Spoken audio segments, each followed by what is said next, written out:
Marqués de Valdecilla, en España. Con permiso de todos ustedes, vamos a grabar esta sesión como lo hacemos con todas, sobre todo porque pues esta es una sesión que sí o sí nos toca hacerla virtual. Estamos tratando de tener encuentros allá en los espacios de la facultad, pero en este caso, digamos, lo estamos haciendo virtual porque la profesora se encuentra en España. Muchísimas gracias, doctora Sara. Bienvenida nuevamente. Hola, buenas, ¿me oís? Perfectamente, doctora Sara. Muchas gracias. Muy bien, pues voy a primero compartir pantalla y así lo dejo hecho. Mm, Bien. Perfecto, doctora. Ahí estamos viendo tu pantalla. Un poco, doctora, perdimos tu audio. Un poco para la metodología, vamos a escuchar primero la intervención de la doctora Sara y al final damos espacio para las preguntas que haya lugar. Estamos teniendo dificultades con la internet. Yo particularmente las tengo en mi casa y por lo tanto tuve que conectarme desde mi celular. Doctora Sara, ya le doy la palabra. En el momento en que usted compartió su pantalla la vimos, pero luego empezaste a hablar y no te escuchaba, por lo menos yo. vale, a ver si, a ver. eh,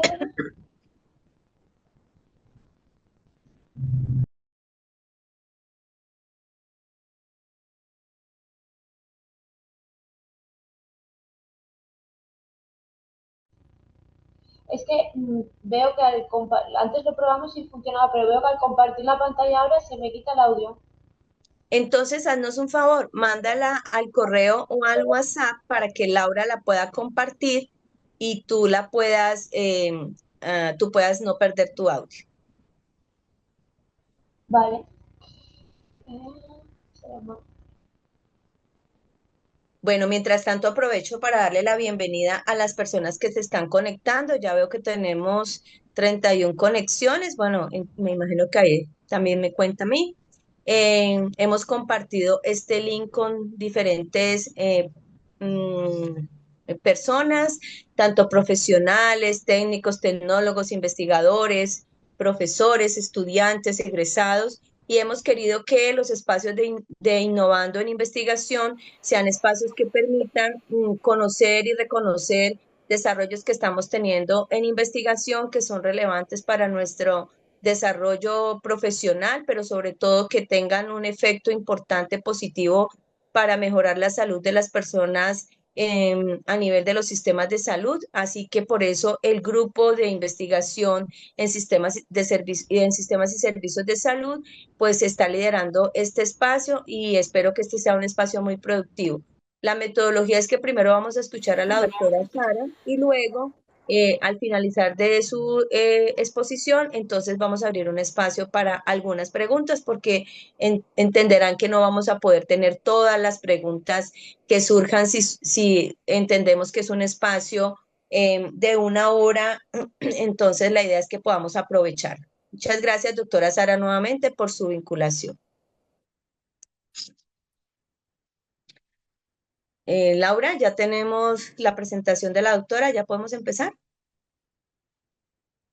Hay que poner el modo presentación. La doctora la está presentando directamente, no me la ha enviado aún. Ah, ok, el audio. Creo que lo tiene desactivado. Espera un momento para pedirle que lo active.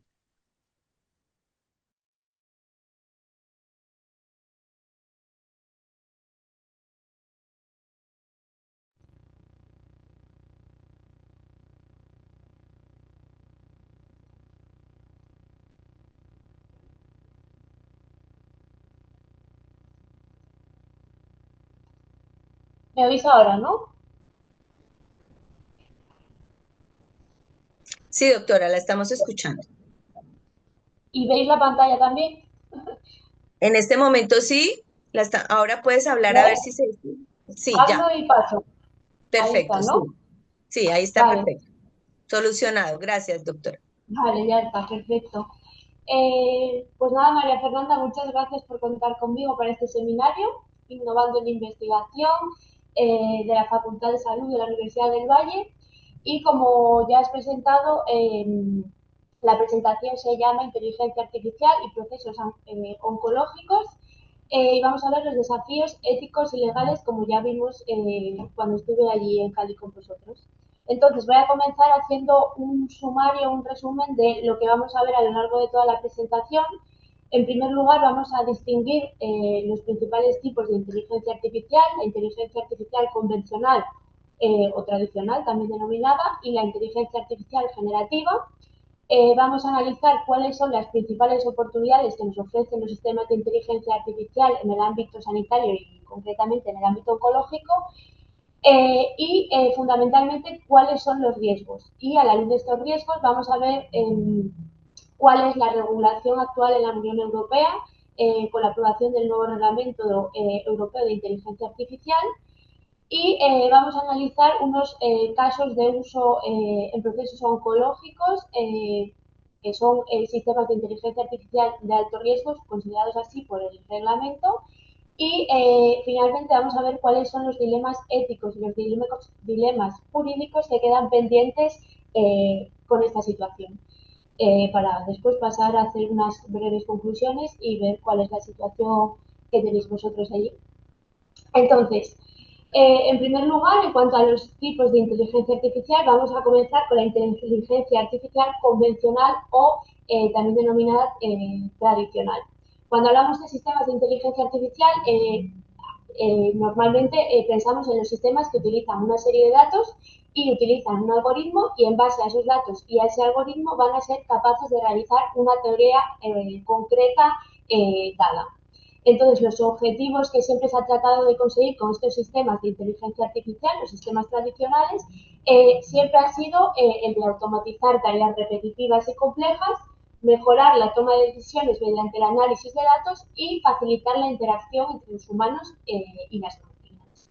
En el día a día todos utilizamos sistemas de inteligencia artificial que utilizan esta metodología y este sistema, como por ejemplo, y los más conocidos son los sistemas que utilizan el motor de recomendación, como por ejemplo son las aplicaciones que utilizamos todos, como son Netflix cuando nos recomienda qué película ver, Spotify cuando nos recomienda qué canción escuchar, Amazon qué producto comprar o Instagram o TikTok cuando nos dice qué influencer seguir.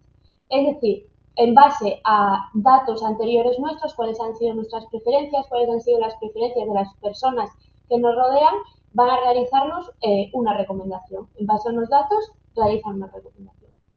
Hasta aquí la inteligencia artificial tradicional o convencional. Sin embargo, a partir de noviembre de 2022 nace la denominada inteligencia artificial generativa. Esta inteligencia artificial ya va a ser capaz de crear contenido por sí misma, va a ser capaz de crear contenido único y original, a diferencia de la inteligencia artificial tradicional. Va a ser capaz de simular la creatividad humana creando texto, imagen, audio, vídeos o códigos. Entonces aquí se plantean nuevos problemas como pueden ser, que ya veremos después, problemas de derechos de autor, propiedad intelectual, etcétera. Entonces, un ejemplo muy básico, por ejemplo, para diferenciar inteligencia artificial tradicional de generativa puede ser, por ejemplo, los chats. Un chat basado en inteligencia artificial tradicional serían, por ejemplo, los chats típicos que utilizamos de atención al cliente. Por ejemplo, los chats que tienen las empresas, como por ejemplo puede ser una multinacional como Iberia, en el que tú les preguntas acerca de una cuestión concreta y el chat, en función a datos previamente introducidos, va a ser capaz de contestarte en función, por ejemplo, de los datos que tienen referencia al vuelo o demás. Pero si tú te sales de esa estructura, no va a ser capaz de contestarte. Sin embargo, un chat basado en inteligencia artificial generativa, por ejemplo, sería el chat GPT, que tú le vas a poder preguntar acerca de cualquier cosa, no de nada concreto, y te va a poder contestar. No solo te va a poder contestar, sino que además, si tú le pides que te haga un resumen de algo, te lo va a realizar. Es decir, para realizar un resumen tiene la capacidad de entender, de analizar el contexto y de reducirlo. Y el avance no queda aquí, porque muy recientemente, además de la inteligencia artificial tradicional o convencional y la inteligencia artificial generativa, Muy recientemente, investigadores del Mayo Clinic publicaron un artículo en el que hablan de un nuevo tipo de inteligencia artificial, que es la inteligencia artificial basada en hipótesis. En este caso, el algoritmo no estaría creado a partir de datos, o solo a partir de datos, sino también a partir de hipótesis. Es decir, introducirían en el algoritmo no solo datos, sino posibles hipótesis.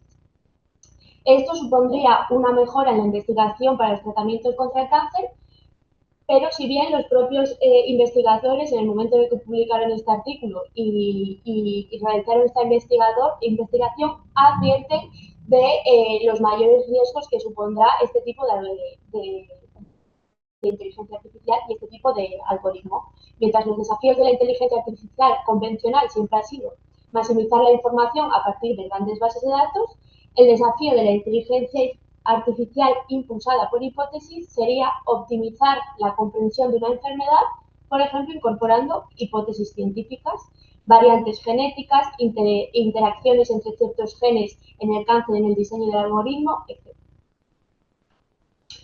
Entonces, vamos a ver cuáles son las grandes oportunidades que nos aportan en este ámbito, en el ámbito sanitario, en el ámbito oncológico, los sistemas de inteligencia artificial.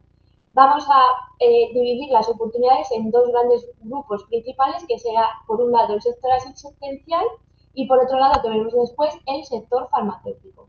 En el sector asistencial diferenciamos principalmente la medicina predictiva y la medicina personalizada. Los sistemas de inteligencia artificial en el ámbito de la medicina predictiva van a ayudarnos a mejorar la predicción y correlativamente la prevención y el diagnóstico del cáncer.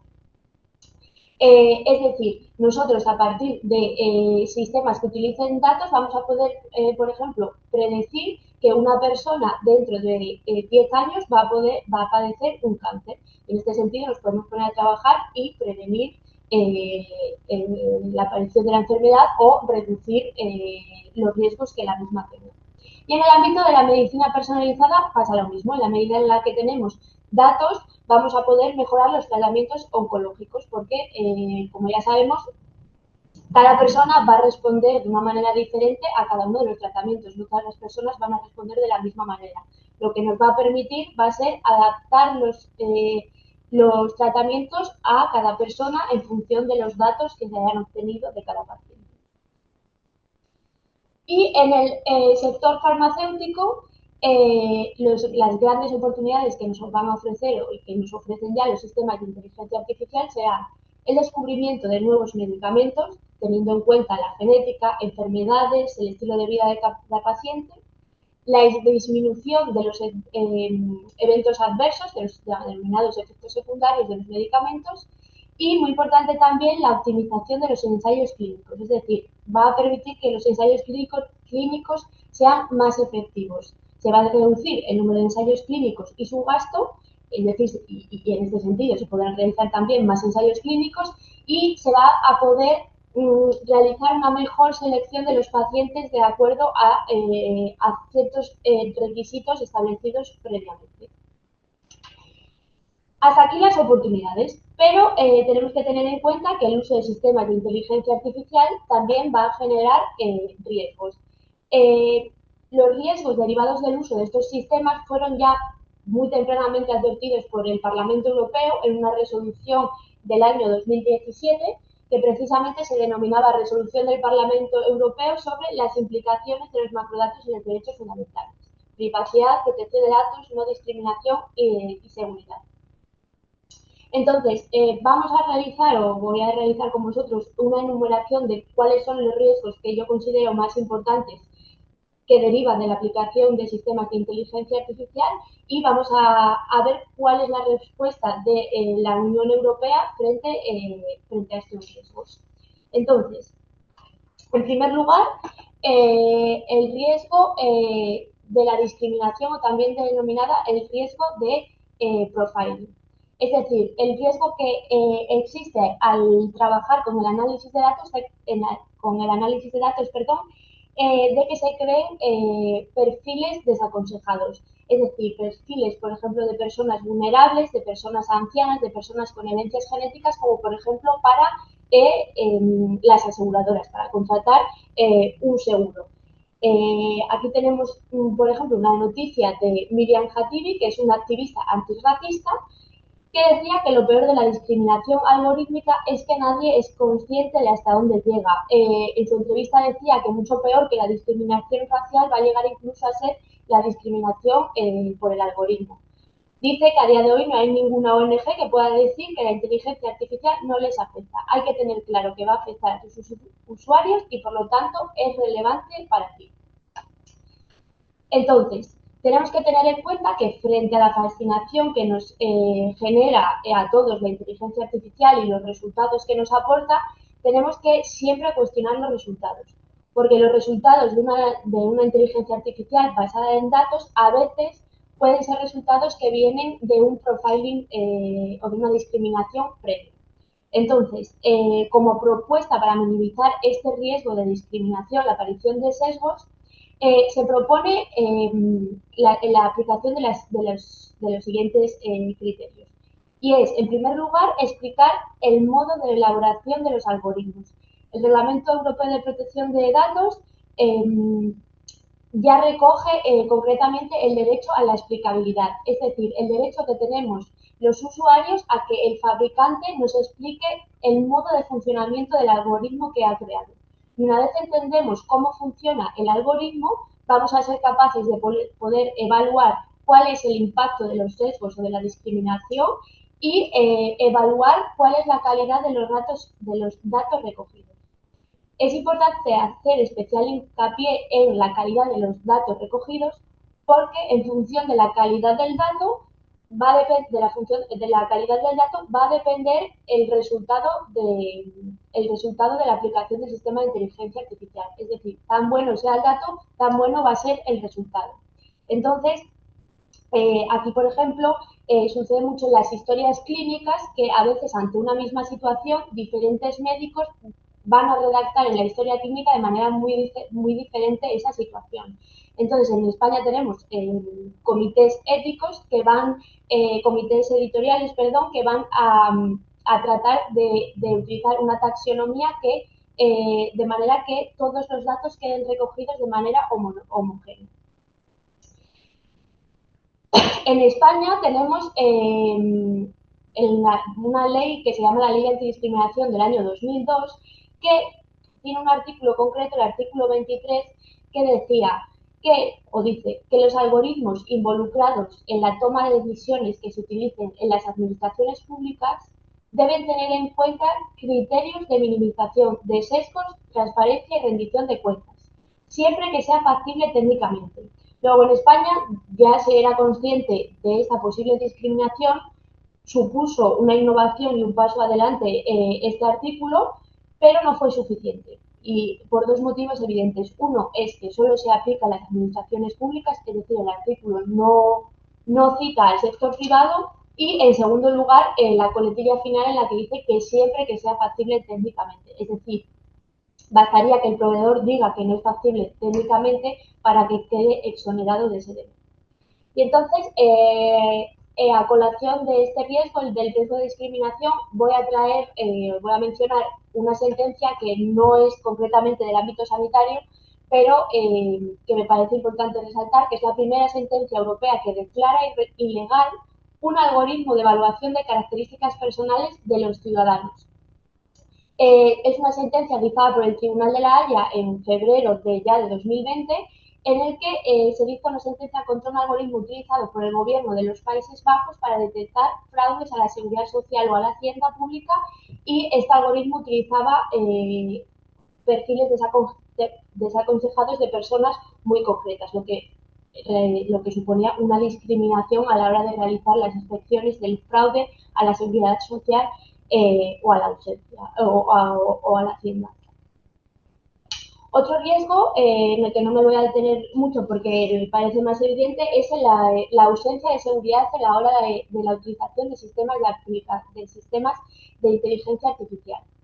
Es evidente que es necesario tomar medidas organizativas y de seguridad para evitar noticias como esta del Wall Street Journal, en la que nos decía que Google recolectó sin permiso datos médicos de millones de personas. Es decir, se necesita tomar medidas acerca de la ausencia de seguridad cuando se utilizan estos sistemas. Un tercer riesgo sería la ausencia de exactitud. Este es importante pues porque tenemos que tener en cuenta que los análisis basados en datos a veces solo ofrecen una probabilidad estadística y no ofrecen una probabilidad real. Tenemos que tener claro la diferencia entre casualidad y causalidad. Es decir, a veces con los análisis basados en datos aparecen lo que se denominan correlaciones espurias.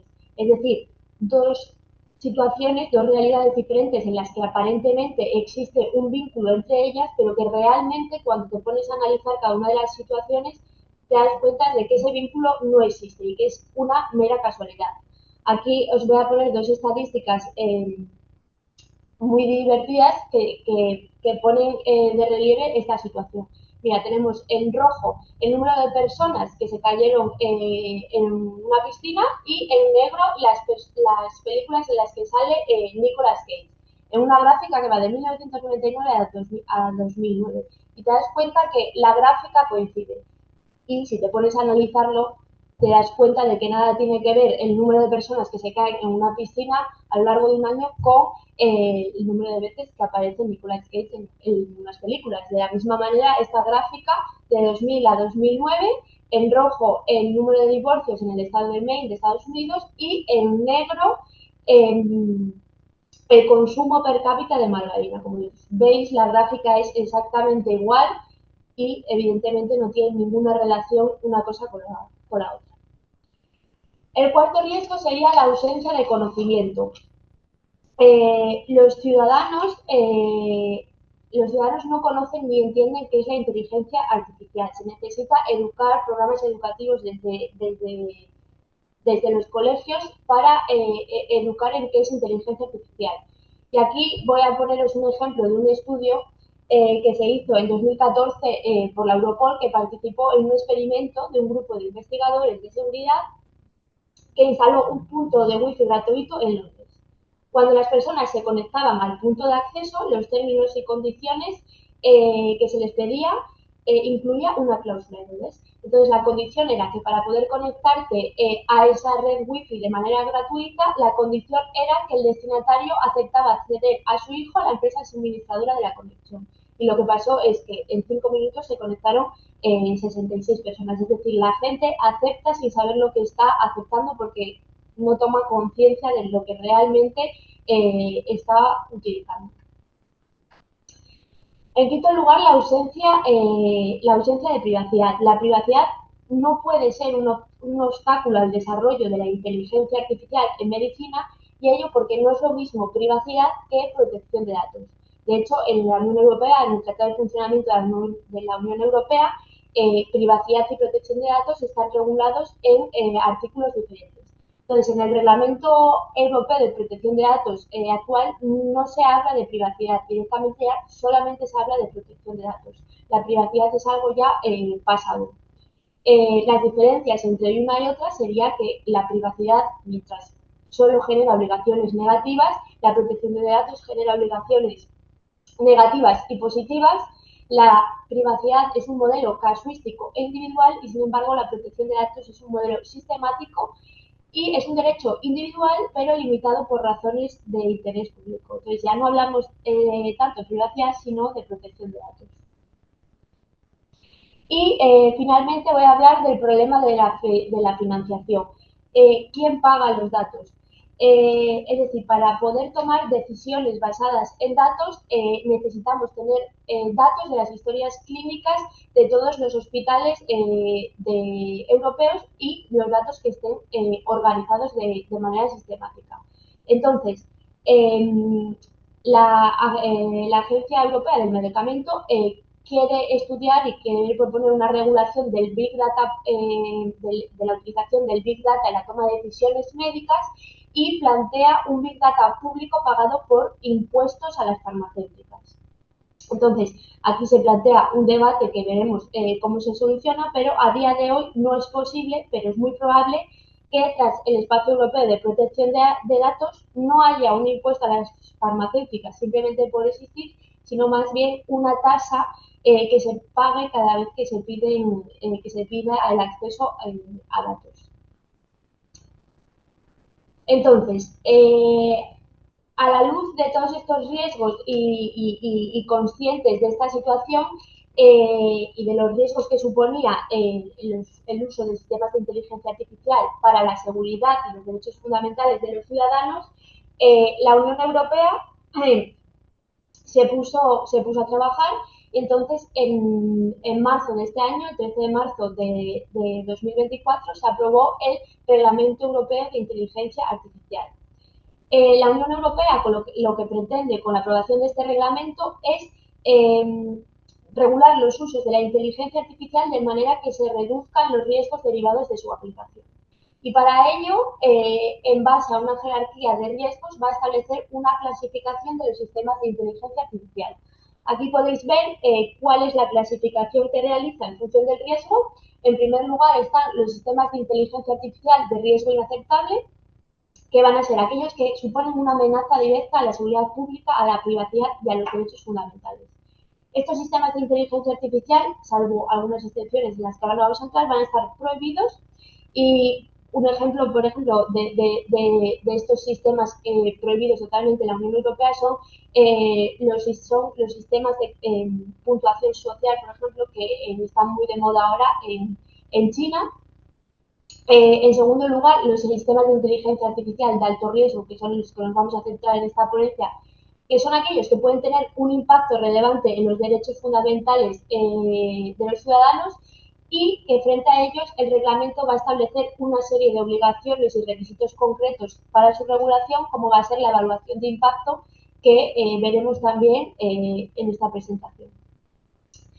Y después están los sistemas de inteligencia artificial de riesgo limitado, que son aquellos de propósito general, que tienen obligaciones muy sencillas, como el deber de información y de transparencia. Estos serían sistemas típicos como el chatbot del que hablábamos antes, los chatbots de atención al cliente, por ejemplo, y los de riesgo mínimo, que ni siquiera están específicamente regulados en el reglamento y son sistemas muy sencillos, como pueden ser los filtros de spam que se utilizan en correo o alguno así similar. Entonces, lo que vamos a hacer va a ser ver algunos casos de uso de sistemas de inteligencia artificial de los denominados en el reglamento de alto riesgo. Por definición, todos los sistemas de inteligencia artificial del ámbito sanitario van a ser en general calificados como de alto riesgo para, vistos estos ejemplos de casos de uso, analizar el régimen jurídico de la evaluación de impacto que regula el reglamento de inteligencia artificial para estos sistemas de inteligencia artificial. Entonces, en primer lugar, tenemos un chatbot psicológico basado en inteligencia artificial generativa. Se trata de una plataforma, se trata de un chat denominado, se llama Yana, que utiliza la terapia cognitivo-conductual para mejorar la salud emocional de sus pacientes y de sus usuarios. A través de herramientas de procesamiento del lenguaje natural y aprendizaje automático, va a imitar la interacción humana, va a permitir tener un diálogo con los pacientes y de esta manera poder detectar cuáles son aquellos estados de ánimo negativos del paciente. Los chatbots de salud mental tienen ahora un potencial muy grande debido al aumento de la demanda de los servicios de salud mental y a la escasa oferta. Tienen un gran potencial, pero se tiene que garantizar de una manera muy concreta la calidad tanto a nivel médico y tecnológico como a nivel ético y legal, porque al final son aplicaciones que tratan cuestiones muy delicadas. Otro caso de uso serían los sistemas de inteligencia artificial para pronosticar la respuesta de los pacientes con cáncer a la inmunoterapia. Los científicos de los Institutos Nacionales de la Salud crearon una herramienta de inteligencia artificial para pronosticar la respuesta de los pacientes con cáncer a la inmunoterapia. Esto es un caso como de los que hablábamos antes de un análisis de sangre, la edad, el tipo de cáncer. Entonces, estos sistemas van a ser capaces de saber si los puntos de control inmunitario de los pacientes responden a la inmunoterapia. Y un tercer sistema sería los sistemas de inteligencia artificial para la lectura de mamografías asistidos por inteligencia artificial. Aquí tenemos una noticia: los cribados de cáncer de mama con apoyo de inteligencia artificial detectan un 20% más de tumores. Sería un algoritmo al que habría que enseñarle, habría que introducirle millones de imágenes de mamografías, diciéndole cuál es la diferencia entre una mamografía normal y una mamografía de un seno con cáncer. Entonces, el sistema de inteligencia artificial va a ser capaz de analizar cada mamografía y de diferenciar cuál es aquella en la que existe una patología, y lo va a hacer de una manera mucho más rápida de la que lo hace el ojo humano. No sé en Colombia, pero en España, cuando se realiza una mamografía, se recomienda que la mamografía sea realizada por 2 profesionales distintos. Entonces, esto va a llevar más tiempo y da lugar a posibles falsos positivos. Entonces, el beneficio que aporta este sistema va a ser la complementariedad al profesional, es decir, una mamografía observada por un profesional y de manera complementaria, en lugar de por otro profesional, por un sistema de inteligencia artificial, de manera que se va a hacer mucho más rápido el proceso. Entonces, vistos estos 3 casos de uso de sistemas de inteligencia artificial de alto riesgo, vamos a analizar una de las cuestiones, una de las obligaciones que prevé el reglamento para estos sistemas de alto riesgo, que es la evaluación de impacto relativa a los derechos fundamentales para los sistemas de alto riesgo. Esta herramienta está regulada en el artículo 27 del reglamento y nos va a decir este artículo cuándo se tiene que poner en marcha la evaluación de impacto, quién la tiene que realizar y cuál tiene que ser su contenido. Entonces, respecto al cuándo, se tiene que desplegar, se tiene que poner en marcha antes de desplegar los sistemas de inteligencia artificial a los que se refiere. Ahí lo veis, el artículo 6.2, que serán aquellos, el reglamento tiene un anexo en el que se enumeran todos los sistemas de inteligencia artificial de alto riesgo, considerados de alto riesgo, aunque como decimos los de este ámbito serían considerados por definición de alto riesgo. ¿Quién tiene que poner en marcha la evaluación de impacto? Pues los responsables del despliegue, que sean organismos de derecho público o entidades privadas que prestan servicios públicos. Y los responsables de despliegues de sistemas de inteligencia artificial de alto riesgo utilizados para detectar fraudes financieros o para la evaluación de riesgos y fijación de precios en relación con las personas físicas y los seguros de vida y salud. Y el contenido que tiene que tener esta evaluación de impacto.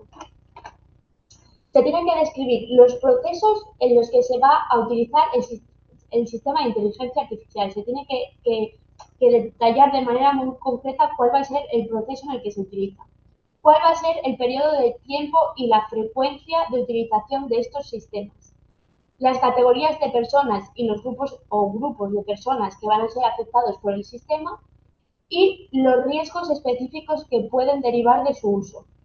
En cuanto a estos riesgos específicos, la evaluación se va a realizar en relación con la información previamente dada por el proveedor del sistema. Esta información va a estar regulada en los criterios en el artículo 13. La descripción de las medidas de supervisión humana, es decir, tiene que complementarse con una supervisión humana en base a unas instrucciones de uso, y la descripción de las medidas a adoptar en caso de que los riesgos específicos que tienen que estar previstos en la evaluación lleguen a materializarse.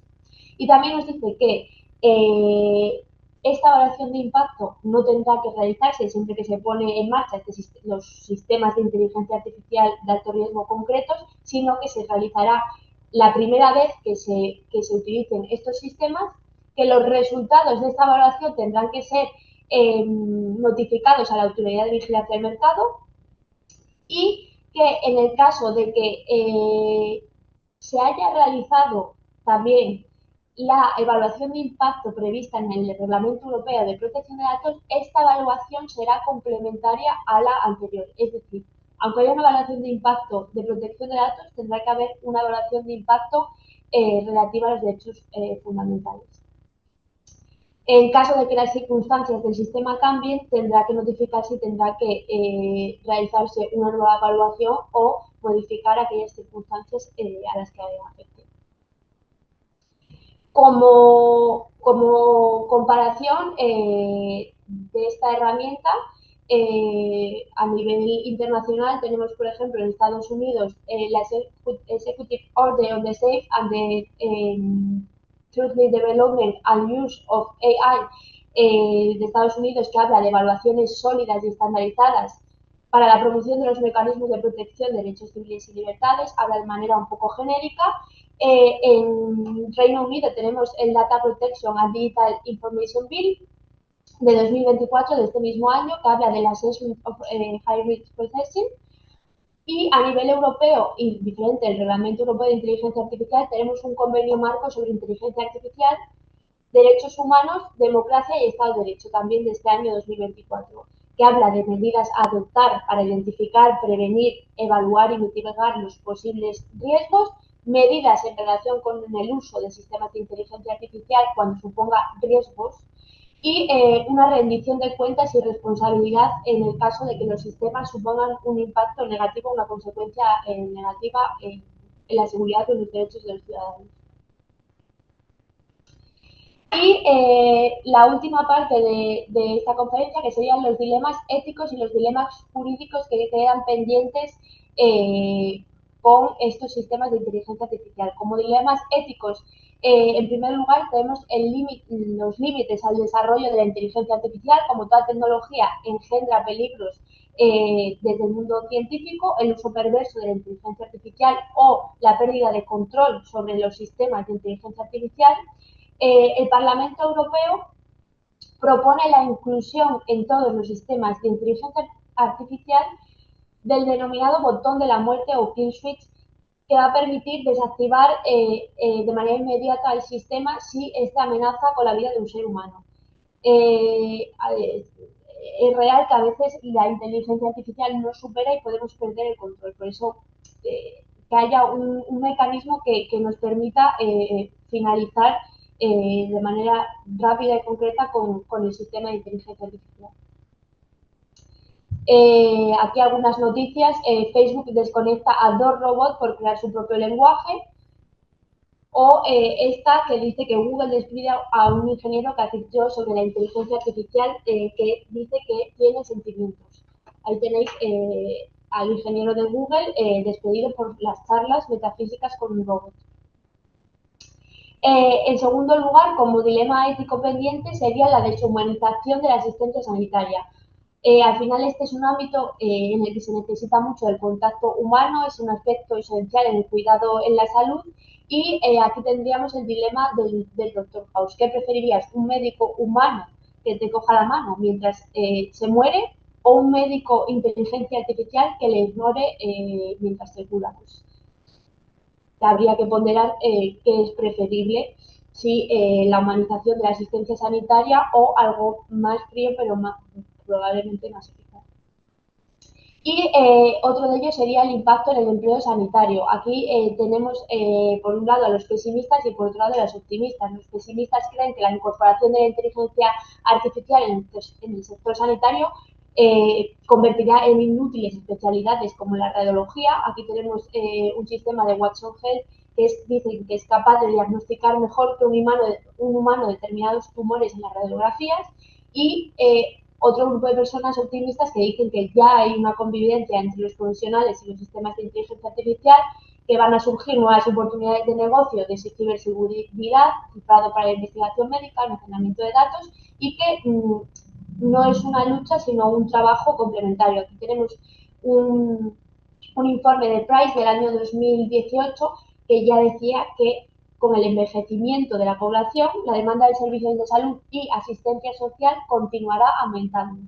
Es probable que esto requiera más trabajadores humanos, así como un mayor uso de inteligencia artificial y robótica para complementar e impulsar la actividad de estos trabajadores humanos.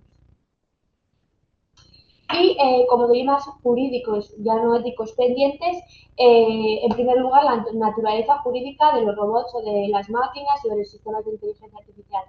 Estos carecen de personalidad jurídica y por ellos no van a ser sujetos de derechos y obligaciones, lo que va a suponer un debate jurídico. Aquí tenemos una resolución del Parlamento Europeo de las normas de derecho civil sobre robótica. Es una resolución del 2017 que habla de posibles soluciones jurídicas, incluida la de crear a largo plazo una personalidad jurídica específica para estos sistemas. Como todo, hay argumentos a favor y argumentos en contra. Los argumentos a favor sería que supone una respuesta a la autonomía robótica, que esto ya sucedió en su día cuando se creó la personalidad de las personas jurídicas, y argumentos en contra. Eh, Algunos de estos argumentos son que la Unión Europea está sobrevalorando las capacidades actuales de los robots, que el robot me parece precipitado regular las responsabilidades de los robots antes de que su inteligencia y su autonomía sean totalmente reales, y argumentos también claramente económicos. Hablan estas personas de eximir a fabricantes de su responsabilidad sobre los actos de los robots o favorecer a la industria robótica que mueve ingentes cantidades de dinero. Otra cuestión pendiente sería la responsabilidad civil por los daños causados por la inteligencia artificial, es decir, quién responde de los daños que se causen con la utilización de sistemas de inteligencia artificial, una inteligencia artificial oncológica que se equivoca en el diagnóstico, un robot quirúrgico que causa la muerte a su paciente durante una operación, un robot asistente que cuida de un anciano y le da las pastillas, le da más pastillas de las que debe, o un robot prótesis que destroza la mano que aprieta. Entonces, aquí nos encontramos con un problema complejo, dada la existencia de múltiples actores en la causación del daño: profesionales sanitarios que utilizan la inteligencia artificial, el hospital, el fabricante, el programador. Bueno, la solución actual en la Unión Europea es la responsabilidad por daños causados por productos defectuosos, una responsabilidad objetiva, limitada, del fabricante del producto. Es decir, los sistemas de inteligencia artificial sean considerados como productos. La resolución del Parlamento Europeo del año 2017 realiza unas recomendaciones en esta materia. La primera sería la necesidad de evaluar el sistema más adecuado de responsabilidad civil ante una acción autónoma dañina del robot, que puede ser un sistema de responsabilidad objetiva, prueba del daño y nexo causal, o un sistema de gestión de riesgos. No toma como responsable a la persona que actuó de manera negligente, sino la persona encargada de minimizar los riesgos y de gestionar el impacto negativo. En segundo lugar, la recomendación sería un seguro obligatorio, similar al seguro que se tiene con los vehículos a motor. Los fabricantes estarían obligados a suscribir un contrato de seguro por los posibles daños y perjuicios causados por los sistemas de inteligencia artificial. Y, en tercer lugar, un fondo de compensación como garantía de reparación de casos que no estén cubiertos por estos seguros. Y nada, como conclusiones de la presentación, tenemos que resumir todo en que la inteligencia artificial en la oncología, en los procesos oncológicos, ofrece oportunidades, pero tener en cuenta que también ofrece riesgos, que los riesgos tienen que ser explicados y evaluados con carácter previo a su puesta en marcha, y que a mayor desarrollo de inteligencia artificial, mayor necesidad de humanización y de supervisión humana de estos sistemas. Y nada, pues está aquí la presentación, y ahora si queréis pues nos podéis contar cómo está la situación allí o qué preguntas podéis tener. Bueno, Sara, muchísimas gracias. De verdad que a mí vuelve y me fascina mucho escuchar tu presentación, porque de verdad más nos enfrenta a muchos desafíos, ¿no? Esos desafíos que tenemos enfrentando, que hay un desarrollo importante de la inteligencia artificial en salud para la atención sanitaria. Justamente antes de entrar a este seminario estaba en un grupo que estamos trabajando a nivel de Latinoamérica en desarrollar un documento técnico que permita la formación de profesores y estudiantes en educación superior sobre telesalud, y estábamos hablando de cómo la telesalud hoy día se va a servir mucho más de la inteligencia artificial y que estas tecnologías pues tienen unos riesgos, ¿no? Pero también tiene unos grandes aportes. Por ahora no veo preguntas en el chat, y si hay, Laura, por favor me ayudas porque no estoy usando mi celular justamente porque tengo un problema de internet con mi equipo. Entonces no veo las preguntas, pero particularmente tengo una pregunta. He visto algunas de las personas que están participando. Hay varios profesores que trabajan en el campo de la bioética en nuestra universidad, y me parece interesante que también de pronto, si tienen preguntas, puedan levantar la mano o las puedan colocar en el chat. Tenemos poco tiempo, pero la idea es aprovechar.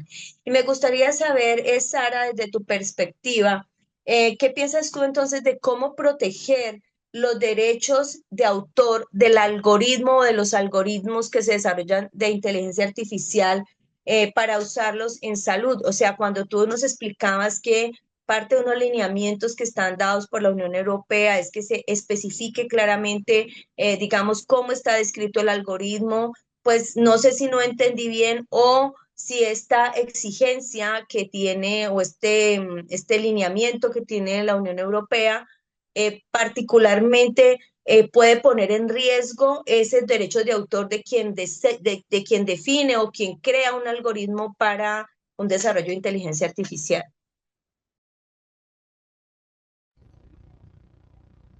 Yo creo que cuando yo hablaba de los problemas que pueden generar en los derechos de autor, eh, hablaba de sistemas de inteligencia artificial generativos en los que son ellos mismos capaces de crear el contenido, que a veces no eres capaz de decidir o de saber quién es el responsable y quién es la persona que ha creado ese contenido. Entonces, sí que igual no tiene mucho que ver en los derechos de autor con la explicación, que el derecho a la explicabilidad que recoge el reglamento, no de, lo recoge por cierto no el reglamento europeo de inteligencia artificial, sino el reglamento europeo de protección de datos. Al final, el derecho a la explicación se refiere a cómo funciona el algoritmo y cómo ha sido desarrollado,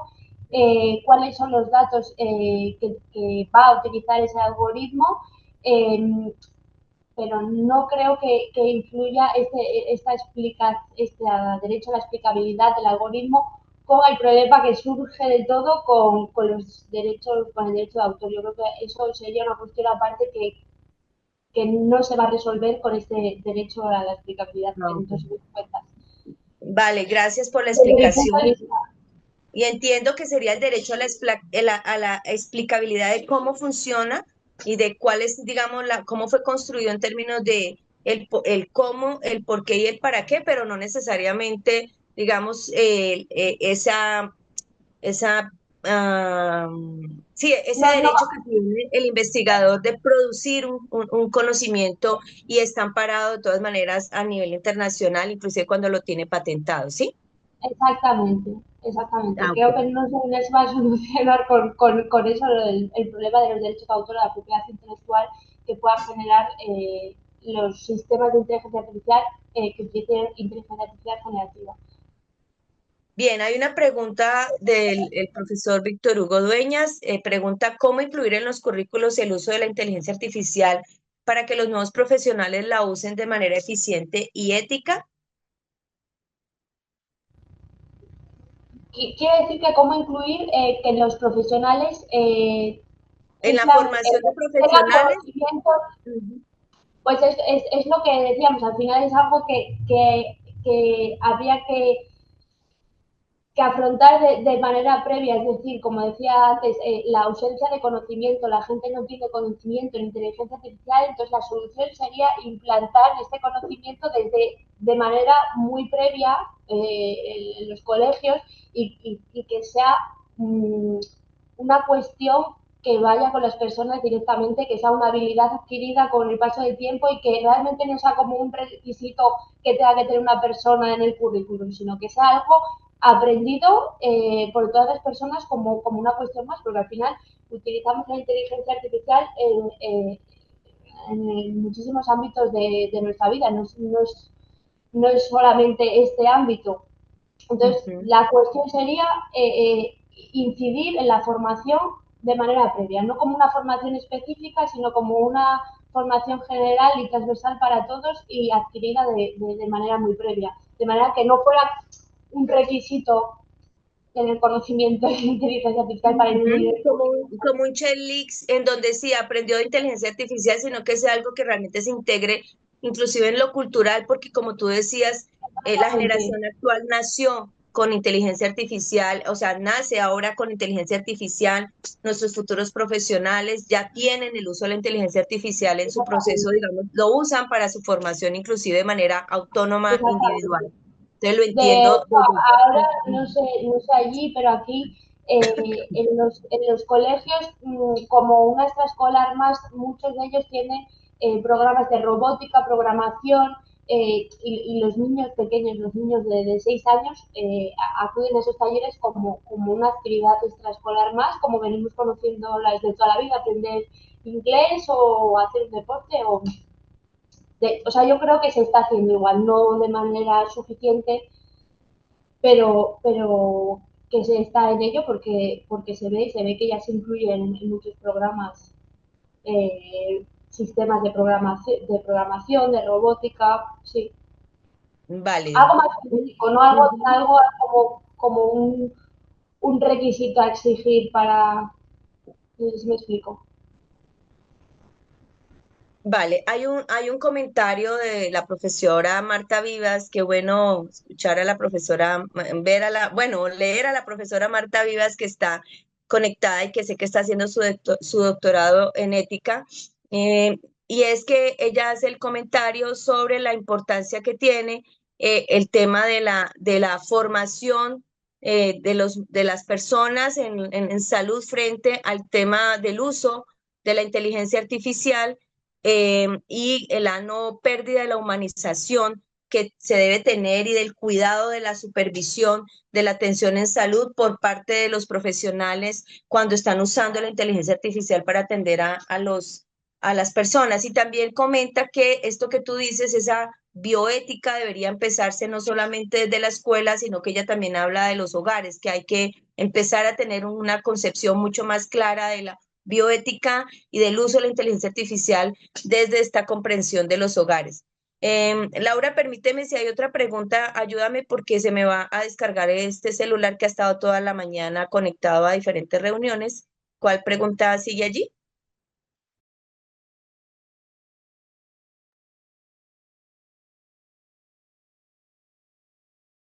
Doctora Sara, ¿usted las puede ver en el chat?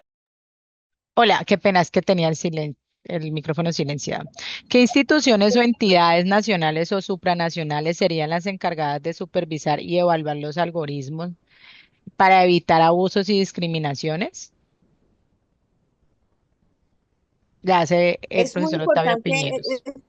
la pregunta de doctora Sara porque es como identificar, ustedes ya tienen una normatividad tanto por España como por pues digamos como por la Unión Europea, pero ¿cuáles cree usted que sean las instancias del Estado que deben estar atentas a esto que pregunta el doctor Piñeros? Pues sí, bueno, batizar que la regulación es europea, no, ay, pensé que tenía ciencia, es europea, no la tenemos a nivel de España, simplemente que estamos adoptando la regulación europea, pero sí que tendríamos que tener a nivel nacional una autoridad de vigilancia, como por ejemplo tenemos nosotros aquí, como decía, por ejemplo, cuando hacemos una evaluación de impacto, hay que notificar este resultado a esta autoridad de mercado de inteligencia artificial, entonces sería necesario pues, que sea una autoridad formada por expertos en inteligencia artificial y autoridades nacionales y que se realicen comités concretos para la aplicación de los determinados sistemas. comités que incluyan profesionales de diferentes ámbitos en función del sistema del que estamos hablando, porque no es lo mismo un sistema de inteligencia artificial en el ámbito sanitario que en otro ámbito. Serían comités concretos.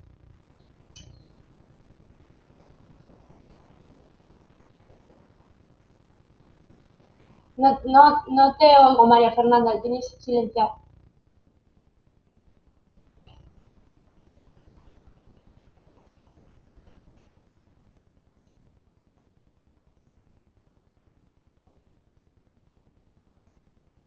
Doctora Sara, creo que la profesora se le fue el audio. Esperemos, voy Es a que pedirle. no Ajá. la oigo.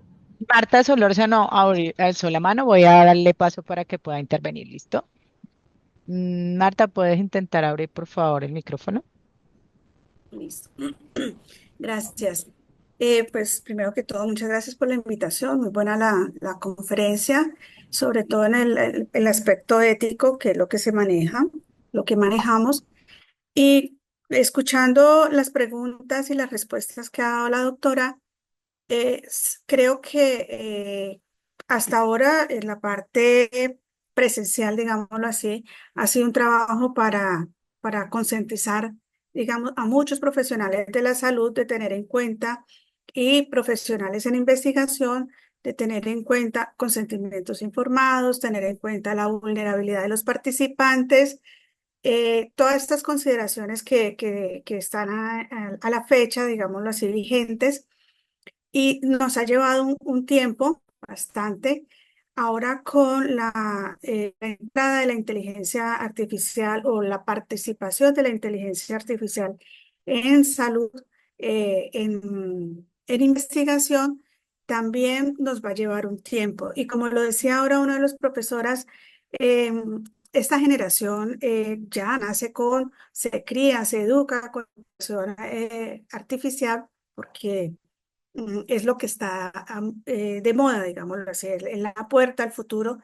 Entonces, es un trabajo a los que estamos en este camino de seguir impulsando estos valores de confidencialidad, de credibilidad, tanto en los investigadores como en todo el personal que estamos formando en salud, porque de ahí parte el buen, el beneficio, ¿no? La beneficencia de todo lo que hacemos hacia los demás, digámoslo, hacia los vulnerables, porque el que necesita salud en un momento dado somos vulnerables, y los que estamos educando porque no conocen todavía todos los conceptos de la academia, pues también son vulnerables al conocimiento.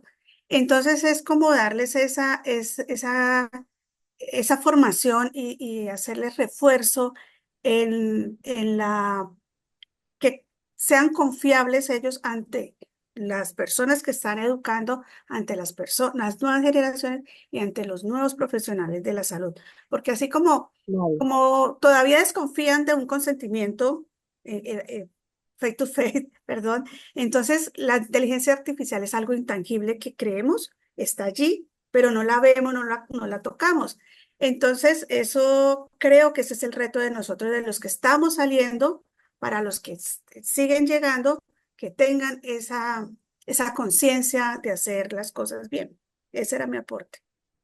Vale, gracias. Y hay un elemento que es importante, doctora Sara y participantes, y es que mientras escuchaba a la doctora Sara, sabemos que tenemos, digamos, un código de ética que ya tiene muchos años, por ejemplo, el código de Helsinki que habla sobre temas de investigación y ética en investigación, pero está muy, digamos, puede que actualmente necesitemos, y un poco en la línea de lo que hablaba Marta, ahora es el tema de cómo necesitamos ahora crear un código, ese código de ética y también un código ético legal que permita dar el amparo y la protección a todas las personas en general, tanto para investigación como para intervenciones sobre el uso de la inteligencia artificial, la robótica, todo lo que son las tecnologías que usamos en salud para poder de verdad garantizar que siempre estén orientadas a hacer un bien y no un daño. Entonces, creería que también allí hay un tema interesante que abordar. Vamos a cerrar con la pregunta o el comentario de Julián Roberto Giraldo que me gustaría que te presentaras para saber quién está hablando y con la pregunta o el comentario de Julián y la respuesta de la doctora Sara, vamos a cerrar la sesión. Buenas tardes, mi nombre es Julián Roberto Giraldo Caicedo, soy odontólogo rehabilitador oral de la Universidad Autónoma de Manizales. Eh, tres cosas, tres comentarios. Uno, doctora González, muchas gracias por la inmensa intervención que usted hace con respecto a las inteligencias artificiales. Una petición hacia usted y es, cuando haga las presentaciones, tenga en cuenta que el lugar donde usted está tiene un eco muy inmenso y pues en mi caso en particular, no sé si es mi equipo o de la fuente, mucha información tendió a perderse en el transcurso del camino. Sin embargo, pues no deja de ser interesante. Número ¿Estás dos, hablando en la señal, en cómo escuchábamos la presentación? en cómo escuchaba la presentación, exactamente, Ah, había un eco. pero a nosotros se nos escuchó sin ninguna dificultad, pero lo vamos a tener en cuenta. Listo. ¿Y tu siguiente comentario? El siguiente comentario es con respecto a las inteligencias artificiales, la postura desde la salud. Yo lo digo desde mi área, nosotros estamos en el amanecer de lo que yo a título personal he decidido llamar un amigo que es tremendamente inteligente y que no te va a juzgar y que está para ayudarte. Entonces, la postura de eso viene porque en el caso de nosotros, lo que son los equipos que diseñan y maquinan por computador ya están empezando a tener esa integración y el objetivo en el caso de nosotros es disminuir el margen de error con el cual se ha trabajado durante muchos años en las áreas de los laboratorios. Eh, y pues apenas estamos comenzando. Es interesante ver que esta tecnología, por decirlo de alguna manera abrupta, nos está llevando por delante, porque pues si nosotros hacemos un recorrido en la historia, muchas otras tecnologías tomaron tiempo de ser adaptadas y por poner unos marcos de tiempo tomaban 5 o 10 años en poder ser aceptadas y poder ser adaptadas a las prácticas de cada quien. Ahora tenemos una tecnología que hace menos de 3 4 años le estábamos pidiendo que nos ayudara con textos cortos o que nos ayudara a buscar ideas y el día de hoy ya estamos hablando de que hay bots que nos permiten manejar o tener una percepción con respecto a lo que viene siendo la salud mental. Es un salto tremendamente amplio en menos de 5 años, entonces lo cual Voy asusta a y es interrumpir. completamente, perdón. Personas. Recomiendo concretar para que vamos cerrando personas. Bueno, sí, y eso viene siendo, o sea, lo que básicamente es, pues la tecnología está y va a ser, la bioética va, desde mi punto de vista, va a depender de cada quien. Está en cada uno de nosotros la responsabilidad de saber utilizar las tecnologías acorde a lo que nos pueda servir a cada uno y cómo brindar eso como un gran beneficio hacia la sociedad y hacia las personas que nosotros atendemos. Ese iba a ser mi comentario. Vale. Muchas gracias. Gracias, Julián, por la participación. Insisto que este es un tema, y como varios lo han comentado allí en el chat, es un tema muy relevante, muy de hoy, muy del presente, pero también de lo que se nos viene a un futuro que ya no es esos futuros a largo plazo, sino es el futuro del mañana, de un mes, de 3 meses. Ustedes saben que hoy en día la tecnología se actualiza de manera muy rápida. No estamos ni siquiera imaginando qué puede pasar y ya pasa, ya sucede en términos de tecnología. Así que, doctora Sara, creo que este es un tema de mucha actualidad, de mucha pertinencia, y queremos seguir contando con esta oportunidad de poder conversar con usted sobre los desarrollos que ustedes siguen teniendo allá en su grupo de investigación, y esperamos poder volver a contar con su participación en otro espacio. Quiero darle la palabra para que se despida y para que haga un último comentario, darle las gracias nuevamente por aceptar la invitación por segunda vez.